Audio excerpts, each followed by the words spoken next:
Major funding for KPBS Evening Edition has been made possible in part by Bill Howe Family of Companies, providing San Diego with plumbing, heating, and air restoration, flood and remodeling services for over 40 years. Call 1-800-BILL-HOWE or visit billhowe.com. And by the Conrad Prebys Foundation, Darlene Marco Shiley, and by the following.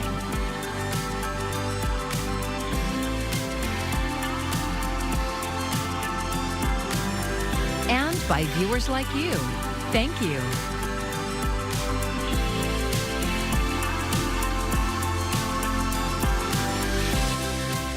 One day after a startling discovery in the South Bay, county officials are assuring residents of their safety. Thanks for joining us. I'm John Carroll in for Maya Tribulsi.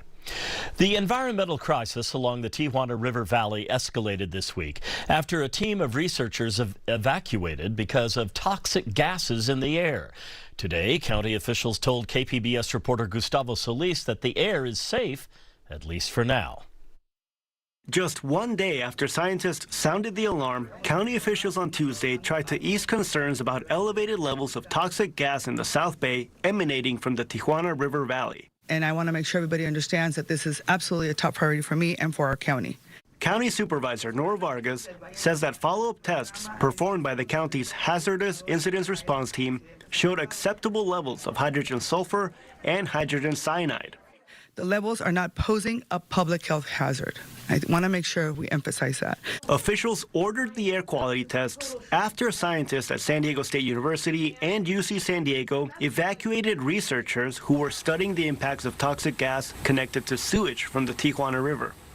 UC San Diego researcher Dr. Kimberly Prather said on Monday that dangerous levels of hydrogen cyanide prompted that decision. And what's happening is with the river being shockingly 100% raw sewage flowing between 40 and 70 million gallons per day dumping into our Pacific Ocean. With that happening and that turbulence, that is the spot where we found so far the highest levels of gases coming out. On Tuesday, Prather criticized Vargas's claims that there is no public health hazard. Prather wrote on Twitter that Vargas's statements are misleading and contradict the data. She also called into question San Diego County's research methods, calling them an unverified set of measurements from an unknown location.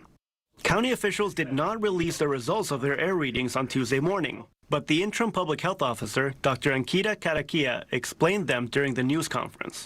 However, the readings for both hydrogen sulfide and hydrogen cyanide did not suggest imminent danger or threat. That being said, the human nose is very sensitive to hydrogen sulfide. It can smell like rotten eggs, and the nose can detect levels far below thresholds. However, and the fact that the community members are living in conditions with this strong odor is concerning. Caraquia says people in the South Bay should shut their windows whenever they smell that foul odor. She also suggested that people avoid prolonged exposure to the outdoors, exercise inside, and turn on their air conditioning units. Each individual is going to react differently to these smells that are very nauseous. And some individuals that do have pre-existing conditions like asthma from childhood, or in adulthood, maybe they have COPD, right? These lung diseases can be exacerbated by, breathing more rapidly because they are breathing in these smells. County officials did not say why the air quality readings no longer showed dangerous levels of toxic gases, or if those dangerous levels could come back in the future. Vargas called for more federal and state resources to continue monitoring the situation. She suggested a public notification system like the one used to monitor pollution levels in the ocean. We need more resources so the public knows on a day-to-day basis, you wake up, you can look at it and say, it is safe. Shouldn't be this way. And we're going to keep fighting because it shouldn't be this way. This is just the latest development in a years-long pollution crisis engulfing the South Bay. The Imperial Beach coastline has been closed for more than 1,000 days because of cross-border water pollution. Gustavo Solis, KPBS News. San Diegans living on opposite sides of the county are both dealing with the same problem today, air quality. North County residents woke up to ash-covered vehicles this morning as drift smoke from wildfires burning to the north made its way down to our area. To the south, Imperial Beach residents are concerned about what they may be breathing in due to the sewage near the Tijuana River Valley. Wake up in the mornings and it is really, really bad. It kind of clears out during the day, and at nighttime, anywhere between 6 and 9 p.m., you just start to smell it again and close up the house. I'm just getting over the cold, but I could see the dark clouds, the dark smoke from up north, and so I've been riding with my buff up over my face to try and keep my lungs clean. CAL FIRE says the drift smoke likely came from the Robler fire in Camp Pendleton and the airport fire in Trabuco Canyon. Some progress has been made in the fight against the line fire in San Bernardino County. CAL FIRE says that blaze is now 5% contained. The fire has grown to nearly 28,000 acres. More than 65,000 structures are now threatened by the fire, including 9,200 structures where people are under evacuation orders. The cause of that fire still under investigation. Well, looking ahead to tonight, we are tracking that marine layer to continue to deepen. So we are dealing with a little bit more in the way of low clouds, especially near the coast, but spreading there across our western valleys here over the next few days. Now, I know the big story has been the heat, but we have significant changes happening this week. We'll tell you how much will cool down coming up. Former President Donald Trump and Vice President Kamala Harris will face off tonight in Philadelphia for their first and perhaps only presidential debate. Our Washington correspondent Julia Benbrook previews what to expect. Tonight, former President Donald Trump and Vice President Kamala Harris are meeting on the debate stage, both looking to pitch themselves as the best person for the job. If she gets in, our country doesn't have a chance. Look, it's time to turn the page on the divisiveness. It's time to bring our country together, chart a new way forward. A large part of Harris's campaign has been choreographed up until this point. And she's hoping she can continue the momentum she's felt since she became the Democratic Party's nominee. Her main mission is to talk to the American people, share where she wants to lead the country, share a little more of how her background, not just as vice president, but her entire career points to the things that she's committed to. Trump is used to this type of stage. He's participated in more general election debates than any presidential nominee in history. This will be his 7th. I think Donald Trump is very focused on this debate tonight. He knows how important it is. He doesn't take anything for granted. While views of Trump are largely set, the debate still offers risks for the former president, particularly when it comes to the tone and tactics he takes with his rival. There will be no public audience, no previously written notes, and the microphones will be muted unless it's the candidate's turn to speak. Reporting in Philadelphia, I'm Julia Benbrook. We will carry the presidential debate and PBS NewsHour's analysis live, starting at 6 tonight, right here on KPBS. A man who shot 15 people at Santana High School in 2001 had his first parole hearing today. Parole was denied. Changes in state law allowed for the hearing less than halfway into his sentence. KPBS reporter Katie Anastas joins us now from the newsroom to explain. Katie.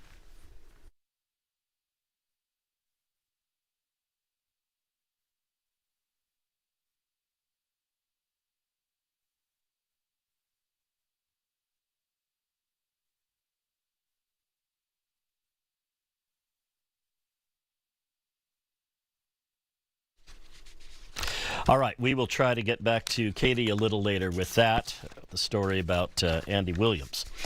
It's been almost 8 months since floods displaced more than 1,000 San Diego County residents. KPBS reporter Katie Hyson reconnected with a survivor whose stories show how the flood's effects are still rippling. On a street in Logan Heights, just past a chicken coop, plants peek out from a carport, fewer than there used to be. Still, roses sit inside a humming refrigerator.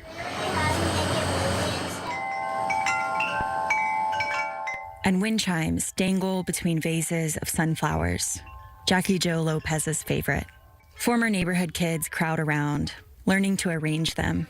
1 little flower, 2 little flowers, 3 little flowers, 4 little flowers. Lopez says she's been working with flowers since she was 14. I love what I do. It's not a job. I love flowers. She runs Jackie Jo Flowers out of this open carport. The January 22nd storm flooded the business and her home. All my computer software was completely destroyed. I have not been able to get I'm a small business. So everything I lost is by hard work and sweat.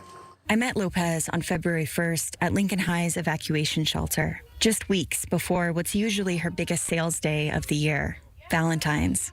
She gave what flowers she could salvage to the other evacuees.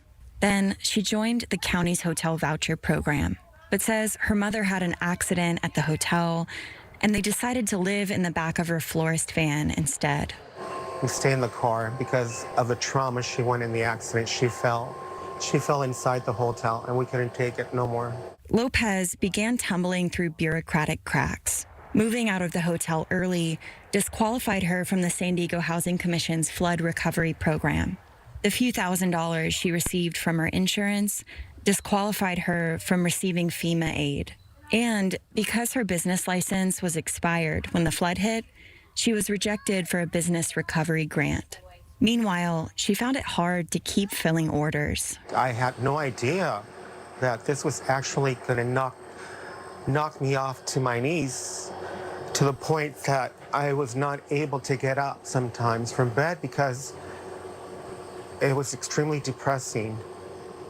I don't know if it was anxiety or panic. I was getting a panic attacks, anxiety.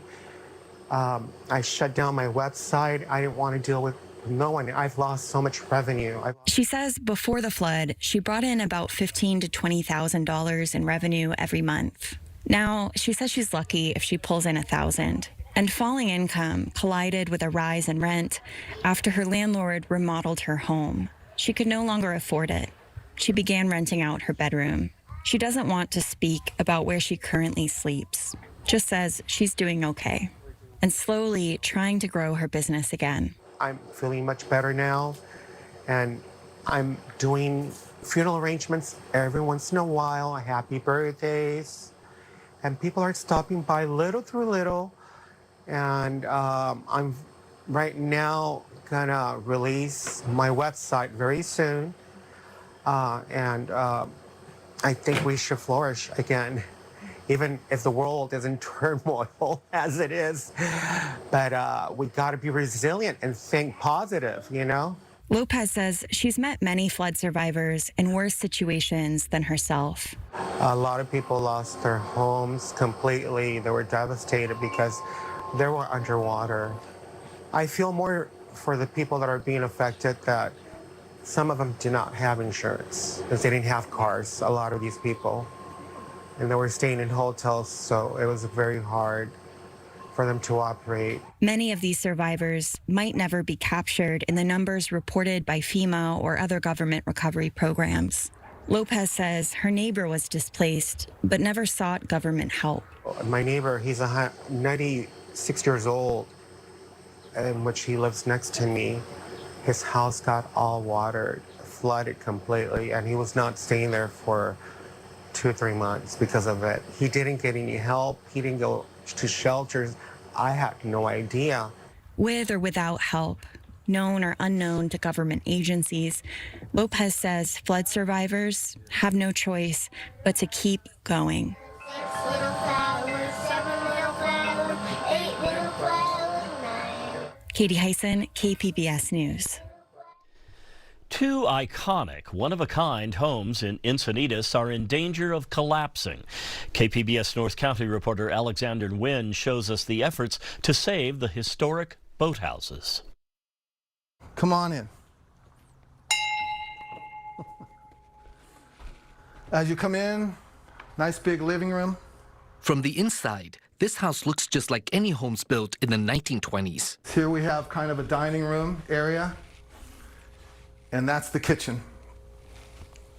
Stove, sink, fridge. But it's the outside that makes these homes unique. They look like boats. The boathouses were built by Miles Kellogg and his family.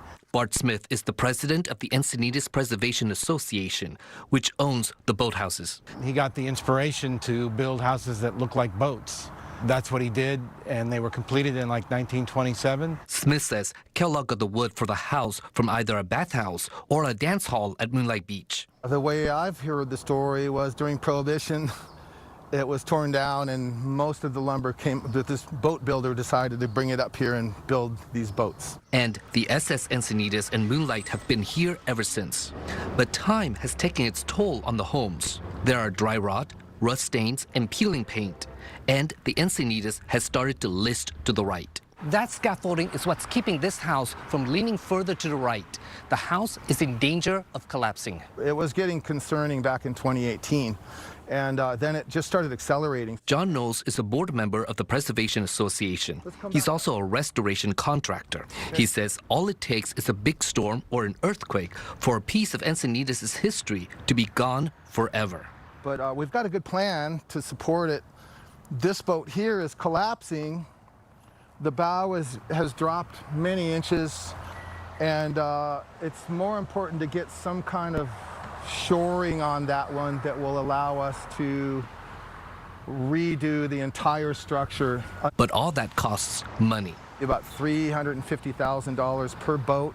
The association is planning to do some fundraisers between now and early next year to restore the homes and get them ready for the next family to move in. Alexander Nguyen, KPBS News. Getting kids to school is still a struggle for some families in Poway after the district made cuts to bus services. Less than a month before classes started, the Poway Unified School District informed parents they were cutting their 120 bus routes down to 88.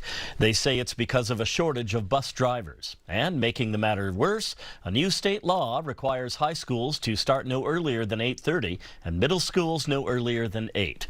The district says that makes it difficult to stagger bus routes. One parent told our media partner KGTV that she wishes the district would provide more long-term help to the families impacted by the cuts. Could have offered maybe, like a way to start like a carpool, or at least put parents, like connect parents together, or have an opportunity to discuss it. Our media partner KGTV says the school district reached out to MTS to see if the agency could help, but they were told MTS is also struggling with driver staffing. The heat is still on in northern San Luis Obispo County. Because of that, the local school district there is limiting outdoor activity and in some cases prohibiting it altogether. Ashley Stevens shows us how a high school football team is managing the heat. What do we call it? Hydration party. Every Friday before a football game, players come into head coach Matt Carroll's classroom. They come in, they have a small bottle of water, they have to drink it in front of me. They do it as a team. Really, we're just emphasizing that hydration is important. Through summer and early fall, Carroll keeps an eye on his student athletes by checking their skin color and making sure they are sweating throughout the day. After practice is over, they have to check into the training room. It's their job that night to come in and make up that water weight. So they have to hydrate throughout the day. And so if they're 2 pounds short the next day, they don't get to practice. Carroll's student athletes took a class covering heat stroke, learning the signs and what to do if a teammate goes down. There's only been one accident 2 athletes were witness to. He just overheated. It was a really hot game. It was super humid, so. The hydration party holds students accountable. Coach Carroll really makes sure that he makes sure everybody's hydrated and stuff like that.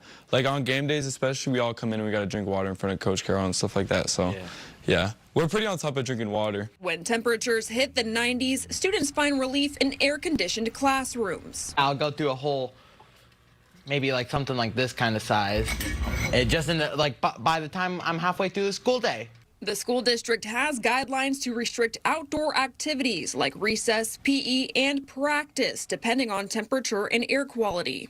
We want to protect our students that are especially susceptible to heat illness. We're taking precautions not only daily at our school sites, but this Friday night we have a home football game, which they have pushed the times back so that we might avoid some of the heat of the day.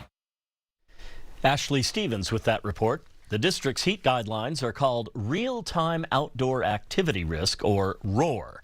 The restrictions, which have 5 levels depending on temperature ranges, don't start to go into effect until temperatures hit the 80s.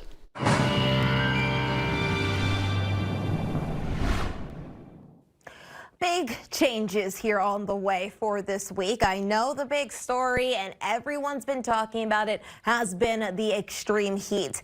But we are significantly cooling down if you compare it to where we were here just for the beginning of the week through the weekend and last week. We do still have those gusty mountain and desert winds that are going to be picking up, and we are tracking that deepening marine layer that's going to be giving us a little bit more low clouds, especially along the coast, spreading into our western valleys.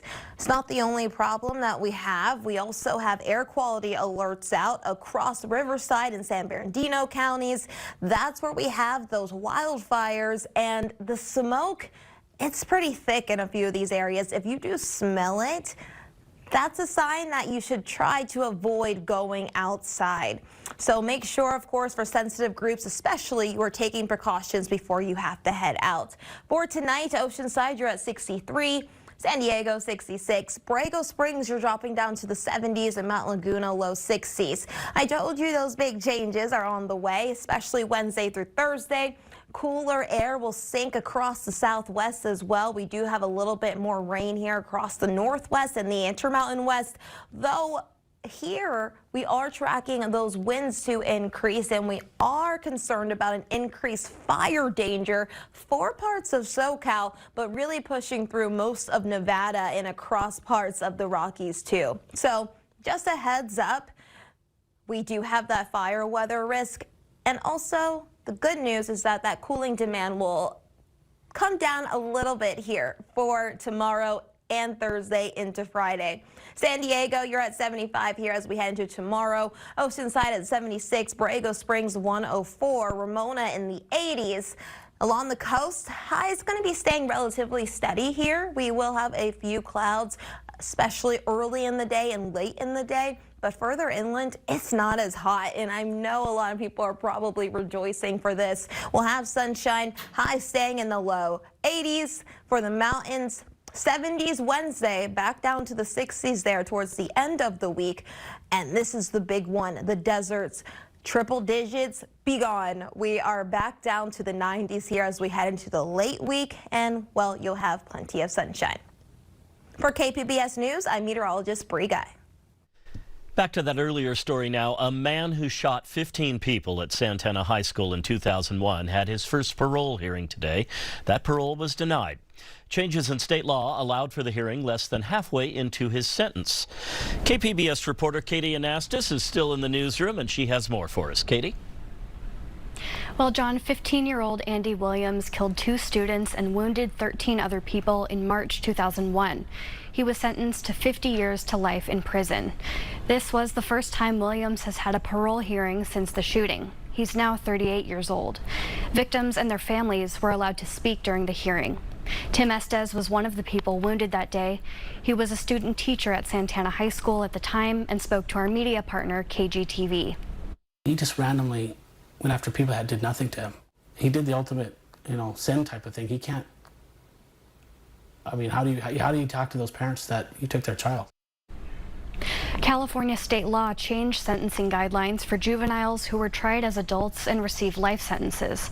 Now they have a chance at parole after 15, 20, or 25 years, depending on their sentence. California State Senate Minority Leader Brian Jones wrote to the Board of Parole Hearings last month. He urged them to deny Williams parole. His district includes Santee.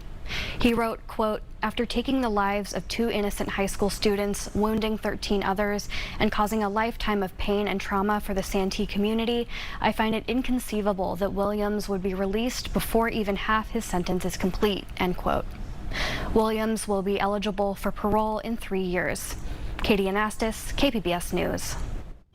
I'm Jeff Bennett. Tonight, the first presidential debate between Donald Trump and Kamala Harris is here as new polls show them in a dead heat. Our live special coverage at 6 on KPBS. Popularity continues to grow for organic foods, but while going organic may provide some health benefits, there's also a big drawback: the cost. Mandy Gaither has more on whether buying organic is worth the extra money. From fruits to veggies, eggs, and nuts. You can find the word organic on many different foods at the store, but what exactly does that mean? If produce is grown in soil that has not been sprayed with certain substances like fertilizers and pesticides for at least 3 years before harvest, the USDA considers it organic. Dr. Sanjay Gupta says reducing one's exposure to those chemicals is important, as he says high pesticide levels in foods have been linked to increased cancer risk, diabetes, and cardiovascular disease, a reason going organic continues to gain popularity. In 2010, an estimated $26.9 billion is estimated to have been spent in the U.S. on organic foods. By 2021, sales reached $52 billion, according to the Nutrition Business Journal. But as demand increases, so does the cost. So then the question is that organic label really worth it? And the answer is it might be. While the organic label doesn't guarantee you're going to be pesticide free, a Consumer Reports analysis did find most organic items were. But if you can't afford to buy organic, Gupta says that study shows you can still shop smart and healthy. He says to look for products grown in the U.S. What they found was that imported products accounted for 65 of the 100 highest pesticide risk items in the study. For Health Minute, I'm Mandy Gaither. You can find tonight's stories on our website, kpbs.org. Don't forget, the debate's coming up 6 o'clock. Thanks for joining us. I'm John Carroll. Have a great evening. Major funding for KPBS Evening Edition has been made possible in part by Bill Howe Family of Companies, providing San Diego with plumbing, heating, and air restoration, flood and remodeling services for over 40 years. Call 1-800-BILL-HOWE or visit billhowe.com. And by the Conrad Prebys Foundation, Darlene Marcos Shiley, and by the following.